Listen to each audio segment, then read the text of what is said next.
Quel bilan pour les introductions en bourse depuis maintenant 5-6 ans? Et ben voilà, le bilan est largement décevant. C'est le résultat de l'étude Vernimen sur une centaine de boîtes introduites depuis maintenant 2014. Bonjour Pierre.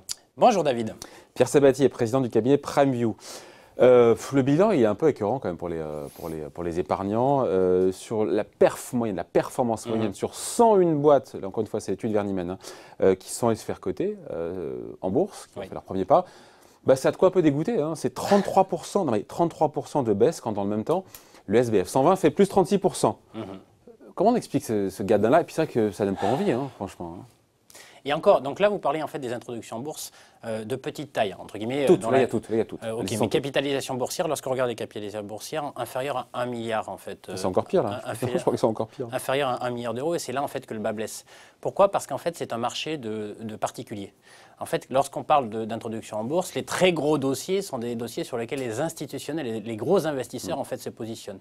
Gros dossier, c'est donc supérieur à 1 milliard d'euros de capitalisation boursière. De valeur d'entreprise. Ouais. Et donc, qu'est-ce qui se passe? Les institutionnels, ce sont des professionnels, donc qui ont des équipes qui viennent analyser les dossiers en profondeur, qui ne sont pas dupes, qui ne sont pas soumis en fait aux effets de mode, et dans lesquels les exigences en termes de business model que l'entreprise sous-jacente propose va être décortiquée. Et à la fois le business model, à la fois la gouvernance. En gros, tout va y passer parce que l'investisseur professionnel absolument est équipé pour le faire. Donc là, on est sur des niveaux, d'ailleurs, on est sur des niveaux en fait de progression des entreprises qui sont cotées et introduites lorsqu'elles sont d'une taille suffisante et qu'elles s'adressent à un marché d'institutionnels. En dessous d'1 milliard d'euros de capitalisation boursière, en fait, ça n'intéresse plus les institutionnels. Les dossiers sont trop petits. Et donc, ça devient en fait un marché de plutôt particulier. Et les particuliers ont tendance à se faire berner parce qu'il y a des promesses qui sont faites en introduction. Particuliers et petits fonds. Je ne dis pas que les petits fonds en fait sont moins capables, ils le sont. Mais la réalité, c'est qu'ils sont forcément moins équipés. Ils ont moins une puissance de feu qui est moins importante en fait que les gros mastodontes. Et donc dans ces cas-là, déjà, vous allez avoir en fait une possibilité de moins bien voir ou bien moins lire en fait les projections qui sont faites par les boîtes et qui amènent à des déceptions potentielles. Donc ça c'est le premier point. Et le deuxième point, c'est en plus un marché beaucoup moins liquide, le fait que les dossiers sont de plus petite taille. Et vous savez que les marchés financiers reposent sur deux piliers. La transparence, nécessaire à la confiance, parce que quand vous achetez une action ou une entreprise, lorsqu'elle s'introduit, ce n'est pas pour ce qu'elle a fait, mais pour ce qu'elle va faire. Donc c'est une vraie capacité de projection. Donc là, la transparence est nécessaire. On est sur des marchés cotés, ok, sauf que la plupart des boîtes qui s'introduisent ne sont pas des vieilles boîtes, ce sont des boîtes qui ont des projets. Ça ressemble un peu à du private equity. Ça ressemble à du private equity. Voilà. Oui, ça sert à ça. Ça sert à lever des fonds pour valider en fait des business models qui ont été faits. Or, là, en l'occurrence, il y a transparence sur ce que fait l'entreprise, mais c'est difficile de donner de la transparence sur ce qu'elle fera demain. Lorsque vous avez une promesse qui est très élevée, je vais en fait progresser dans mon marché, prendre des parts de marché, etc. Mais sur la base en fait d'une promesse, quelque chose qui n'est pas encore été réalisé, il y a en fait un degré d'incertitude qui est plus élevé pour ces dossiers qui s'introduisent en bourse. Et qui n'ont pas tenu leurs promesses, c'est ça aussi. Bien sûr. Il y a des promesses qui ont été tenues au moment de l'IPO, en introduction en bourse, et avec des objectifs qui ont été donnés, souvent trop ambitieux, qui ne sont pas tenus, et après la sanction tombe. Le monde de l'investissement, c'est quoi? C'est pas que de la rationalité, c'est de la confiance que vous faites quant à la capacité de la gouvernance à réaliser la promesse qu'elle vous fait quand vous êtes un investisseur. Et lorsque, effectivement, vous êtes sur des dossiers, dans des secteurs d'activité, c'est quoi les IPO? C'est des green tech, c'est des biotech, donc c'est vraiment en fait... Ce sont peut-être les champions de demain, Peut-être, mais dans ce monde-là, donc vous êtes très early stage, c'est-à-dire vous êtes vraiment sur la notion en fait, de valeur de croissance de demain, donc vous faites le pari que ça devienne le Facebook, le Google de leur secteur d'activité, sauf que sur la ligne de départ, elles sont 100, et puis à la fin, il y en a une. Et donc, il y a un taux de mortalité qui est beaucoup plus fort, et d'ailleurs, je crois que dans cette étude, ils ont enlevé, pour regarder la performance en fait, des boîtes qui ont été introduites, toutes celles qui ont fait faillite depuis. Donc ça sera encore pire, donc les résultats seront encore pires. Mais c'est logique, ce Parce marché... Que le chiffre, c'est uniquement sur les boîtes qui ont un poids boursier inférieur à 1 milliard d'euros d'introduction en bourse. Seulement 13% des boîtes ont vu leur cours monter. Et c'est sans tenir compte de celles qui sont mortes, quoi. Exactement, donc ça fait très très peu. Alors même quand vous allez dans le détail, en fait, ce qu'on vient de dire là est assez vérifié. C'est-à-dire que, et parmi ces petites boîtes introduites en bourse, les plus grosses performent mieux que les plus petites. Donc c'est-à-dire que les petits dossiers, on n'y va pas. Enfin, l'enseignement qu'on a de cette étude Vernimen depuis 2014, c'est qu'un truc qui est... Alors pourquoi c'est moi qui 1 milliard d'euros, c'est vraiment le point de... Oui, vous savez, ça c'est des effets de mode, mais après, il faudrait regarder parce que les introductions juste au-dessus d'1 milliard d'euros, il doit y avoir une linéarité en fait entre la taille des introduction en bourse. Donc il faudrait étudier. Mais encore une fois, petit dossier, pourquoi? Transparence.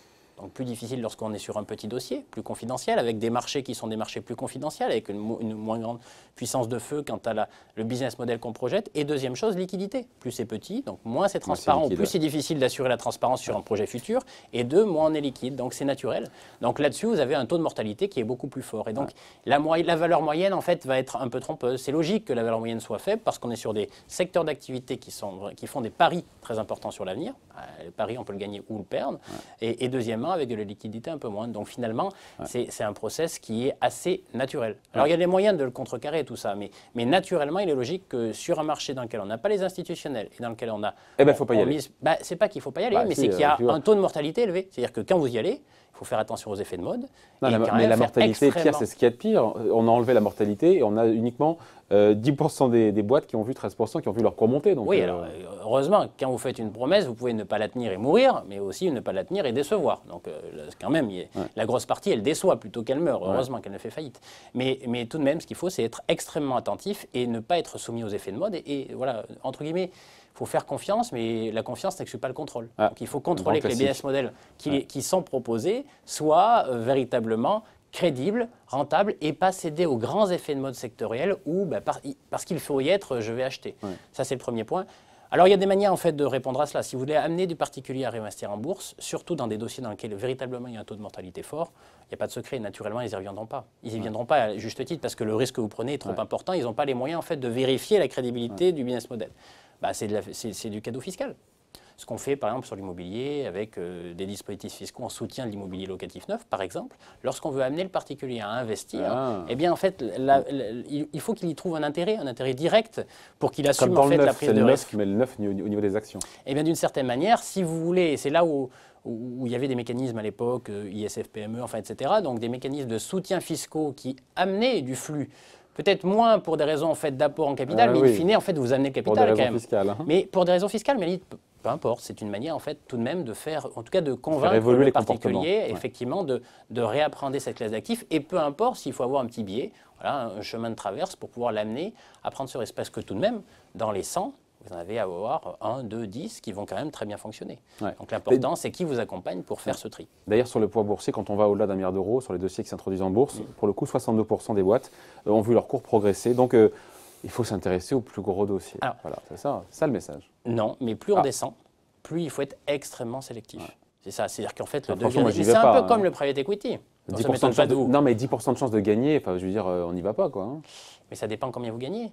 Parce qu'en réalité, quand vous dites 10%, mais en même temps, attention, le monde de l'investissement, surtout le monde de l'investissement dans les actions. On n'est pas dans des obligations. Les obligations, c'est quoi? C'est vous prêtez de l'argent et vous savez ce que vous mettez, vous savez ce que vous touchez, sauf si la boîte fait faillite. Dans les actions, c'est quoi? C'est vous êtes devenu propriétaire. Et donc, d'une certaine manière, je dirais, le gain associé en fait à cette prise de risque de devenir propriétaire d'une petite partie de l'entreprise, eh bien, elle va être beaucoup plus rémunératrice à travers la plus-value que vous réaliserez, simplement. Donc, comme dans tout, dire qu'il y a un taux de mortalité élevé, mais celles qui survivent explosent. Et donc, vous amenez en fait, je dirais, une rémunération supérieure. La performance n'est toujours qu'une récompense, entre guillemets, de la prise de risque que vous assumez. Après, ce qu'il faut pour bien faire de la performance, il faut savoir gérer le risque, savoir l'estimer. Et donc, ça revient en amont. En qui pouvez-vous avoir confiance quand on vous propose un business model? Est-ce que celui qui vous fait cette promesse-là, vous avez les éléments qui vous permettent de dire cette promesse-là, il est en capacité de la transformer en réalité économique. Sur 2019, c'est intéressant parce qu'on a eu moins d'introductions en bourse en 2019, mais elles se sont globalement mieux déroulées, mieux passées. On met de côté Française des Jeux, parce que c'est un truc qui est énorme, Veralia, avec des hausses de cours qui sont, je ne sais pas, au-delà de autour de 20% et quelques. On a comme eu du Agripower, du Boost, pareil, avec des boîtes qui ont des plus petits dossiers, mais qui ont bien performé, parce qu'aussi, il y a de la sélectivité, parce que les niveaux de valorisation aussi sont faits à des niveaux plus raisonnables. Il y a eu un début de changement Alors, je ne sais pas. Trop tôt pour le dire. Non, mais quand même, c'est pas un monde qui vit en silo, quand même. Hein. Il vit dans un environnement. Et l'environnement, l'année dernière, a été, pour les actions, quelles qu'elles soient, petites et grosses, et d'ailleurs plus pour les grosses que pour les petites, mais était très, très porteur. Donc il y a quand même une forme de quand vous voyez l'ensemble des marchés actions monter aussi fortement, les gens ont quand même une appréhension du risque qui est un petit peu plus faible. Donc les gens y vont plus facilement. Et donc si les gens y vont plus facilement, les cours montent plus facilement. Je dirais que non, la vraie question, c'est au tout début de la vie en fait, de l'introduction en bourse, c'est pas ça. C'est véritablement, est-ce que derrière, l'entreprise, encore une fois, va être en capacité, en fait, dans un environnement qui peut être favorable ou défavorable, de transformer. Et puis là, pour le coup, on manque de recul, parce qu'elles sont introduites il y a quelques mois. Oui, c'est trop bref. Mais pour l'instant, encore une fois, je reviens à Grey Power et Bullshit, on est sur des hausses de cours de, je sais pas, 20, 25, 30%. Oui, mais le marché a fait quoi depuis? Voilà, donc en fait, ça a été porté, voilà, mais ça a été porté en fait par un effet quand même extrêmement puissant sur les marchés actions. Alors on verra. Alors si François-Xavier à l'instant disait qu'on peut avoir des prémices de bulle, ça veut dire que tout le monde est un peu touché dans ces cas-là. Si on a une bulle, on aurait des contraintes qui peuvent être fortes après de l'autre côté de la montagne. Et comment réagiront ces dossiers si jamais en fait l'environnement devenait moins favorable? Est-ce qu'ils réagiront mieux, je suis pas très positif, mieux ou moins bien?